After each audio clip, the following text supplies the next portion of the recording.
آپ نے کہا السخی قریب من اللہ قریب من الناس قریب من الی الجنہ بعید من النار۔ سخی اللہ کے قریب ہے، لوگوں کے قریب ہے، جنت کے قریب ہے، جہنم سے دور ہے۔ والبخیل بعید عن اللہ قریب الی النار بعید عن الناس۔ جو بخیل آدمی ہے وہ اللہ سے بھی دور ہے، لوگوں سے بھی دور ہے، جنت سے بھی دور ہے، جہنم کے قریب ہے۔ تب ایک چھوٹی سی آیت میں پیش کرتا ہوں، فَلَقْتَحَمَ الْعَقَبَةَ وَمَا أَدْرَاكَ مَا الْعَقَبَةُ۔ حیرت کے اظہار کے لیے عربی میں دو لفظ تھے، ما افعلہ و افعل بہ۔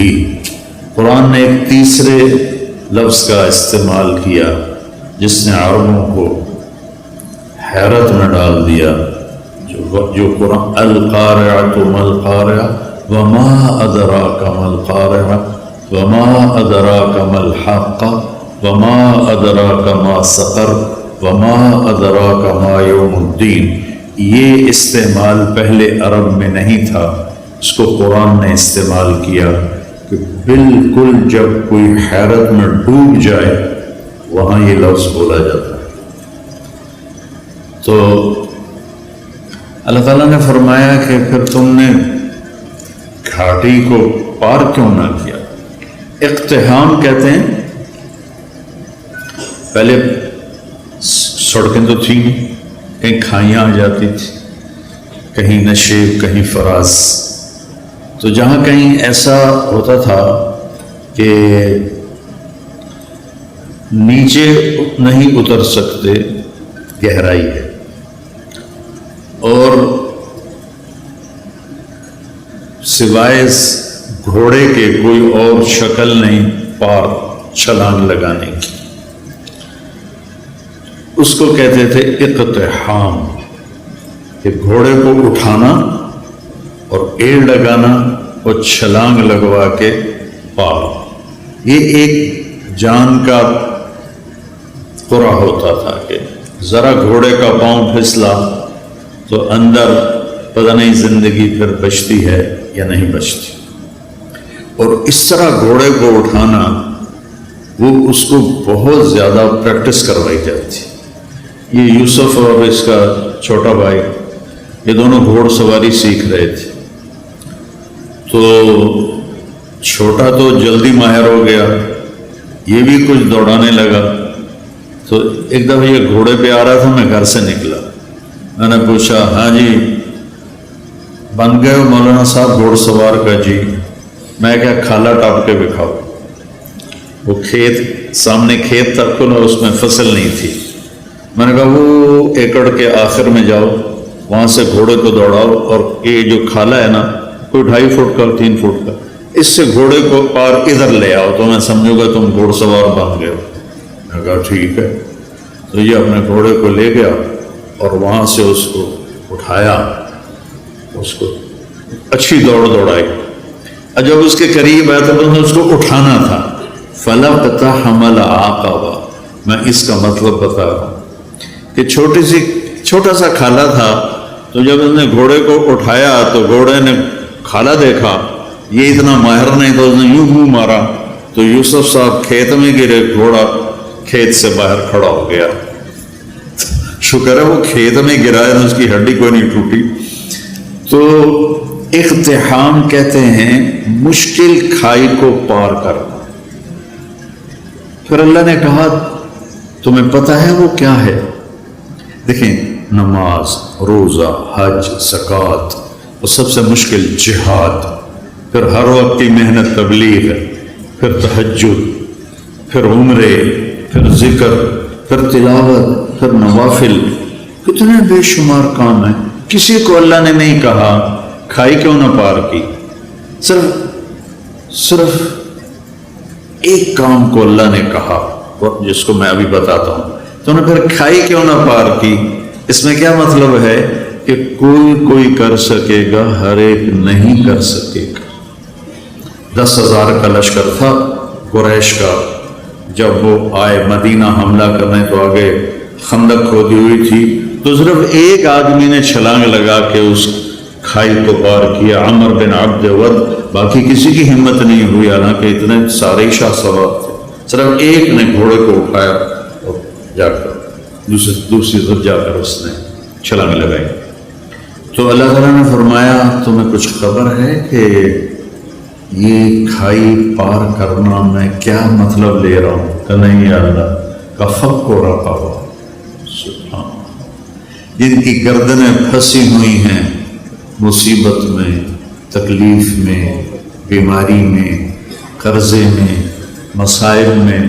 کوئی مسائل کی ایک قسم ہو تو بتاؤں، یہاں تو ایک سلسلہ ہے دکھوں کا، یہ سکھ تو اللہ نے سارے جنت میں رکھے ہیں، تو لوگوں کی گردنیں چھڑانا، لوگوں کی گردنیں چھڑانا، فق و رقابہ، اتنا خوبصورت لفظ ہے۔ پہلے جو تھے نا غلاموں کے، ہم گئے تھے وہ تنزانیہ کے زنجبار ہماری جماعت گئی، نئی بٹ صاحب بھی ساتھ تھے، تو وہاں جہاں غلاموں کو وہ پکڑ کے لاتے تھے اور وہاں ان کو اندر قید کرتے تھے، پھر بحری جہاز آتے تھے تو ان کو بیچ کے آگے روانہ کرتے تھے۔ زنجبار سے کتنے کالے امریکہ پہنچے اور یورپ پہنچے، تو ان کی گردن میں توق ہوتا تھا کہ یہ بھاگ نہ جائیں، وہ توق وزنی ہوتا تھا، وہ بڑے کرب اور تکلیف میں ہوتا تھا غلام۔ تو اللہ نے وہ تعبیر دی، فق و رقابہ، کہ جس کے گردن میں لوہے کے توق پڑے ہوں اس کے توق کھول کے آزاد کر دے۔ ہر مصیبت زدہ کی گردن میں توق ہوتا ہے۔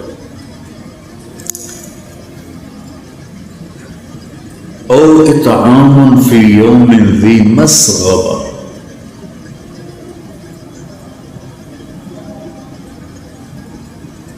یتیما ذا مقربہ او مسکینا ذا متربہ، فی یوم ذی مسغبہ، صبغ کہتے ہیں اسبغ علیکم نعمہ ظاہرۃ و باطنہ، بارش ہوتی ہے تو ہم پورا بھیگ جاتے ہیں، اگر باہر ہوں پورا بھیگ جاتے ہیں، کہیں سے بھی ہمارا کوئی پہلو نہیں بچتا۔ تو اللہ تعالیٰ فرما رہا ہے کہ وہ آدمی جس پر بھوک بارش کی طرح چھا گئی اور کہیں سے بھی وہ نہیں نکل پا رہا اس بھوک سے، اس کو اس بھوک سے نکالنا، خاص طور پر جب وہ تیرا رشتہ دار ہو اور ہو بھی یتیم۔ رشتہ داروں میں کوئی مالدار ہو جائے تو غریب حسد کرتے ہیں اور مالدار تکبر کرتا ہے، وہ ان کے ضائع ہونے کی تمنا کرتے ہیں، وہ ان پر اپنے مال کا روب جتلاتا ہے۔ تو اللہ نے کہا ذا مقربہ، جو تیرا قریبی رشتہ دار ہے نا، قرب والا، اس کو بھوک نے بارش کی طرح ایسے گھیرے میں لے لیا ہے، نکلنے کا راستہ ہی نہیں ہے، اس کو کھانا کھلا۔ اور مسکین، فقیر اسے کہتے ہیں جس کے گھر میں ایک دن کا کھانا ہو۔ مسکین سکن سے ہے، سکن ہوتا ہے ٹھہر جانا، ٹھہر جانا۔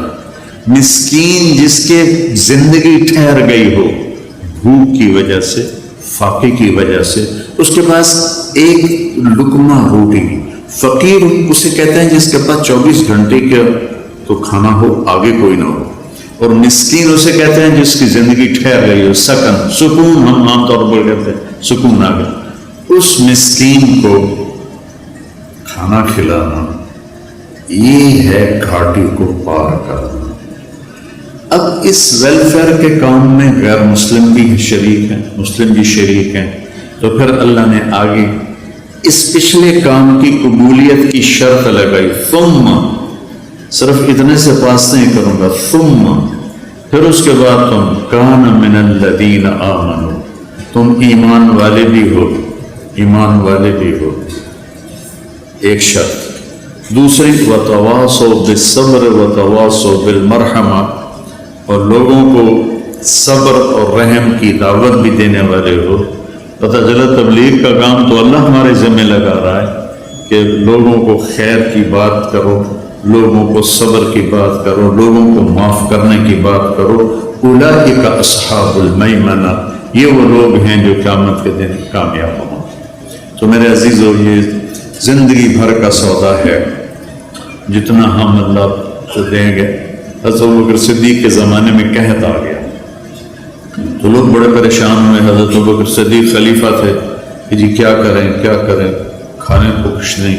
کہنے کہ انشاءاللہ اللہ کی مدد آنے والی ہے، آنے والی ہے۔ تو چند دن گزرے تو حضرت عثمان رضی اللہ عنہ کا قافلہ ملک شام سے 1000 اونٹوں کا، یوں سمجھیے 1000 ٹرالے اس زمانے کا قافلہ، تو جتنے وہ تاجر تھے بڑے جو تھوک والے، وہ ان کے پاس گئے کہ جی سودا کریں۔ کہنے کہ کیا دو گے؟ کہنے کہ 10 روپے کی چیز 12 میں لے لیں۔ کہ نہیں مجھے منظور نہیں۔ اچھا 10 روپے کی چیز ہم 14 میں لے لیں۔ کہ نہیں مجھے نہیں منظور۔ کہ اچھا ہم 10 روپے کی چیز 15 میں لے لیں گے، اس سے آگے ہماری ہمت نہیں۔ تو عثمان نے فرمایا کہ مجھے قیمت زیادہ لگ چکی ہے، لہذا میں تمہیں نہیں بیچوں گا۔ وہ کہنے کہ سارے جو ہیں تھوک کے تاجر وہ تو تیرے سامنے بیٹھے ہیں، تو اب کون ہے جو آپ کو زیادہ پیسے لگا گیا؟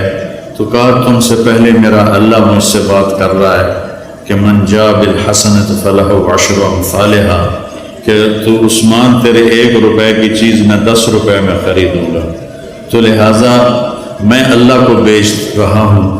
مدینے میں قحط ہے، میرے 1000 اونٹوں سمیت سارے مدینے والوں پہ صدقہ۔ تو اس رات حضرت عبداللہ بن عباس نے خواب دیکھا کہ اللہ کے نبی سفید گھوڑے پر ہیں، سبز پوشاک ہے اور سونے کی لگام ہے گھوڑے کی۔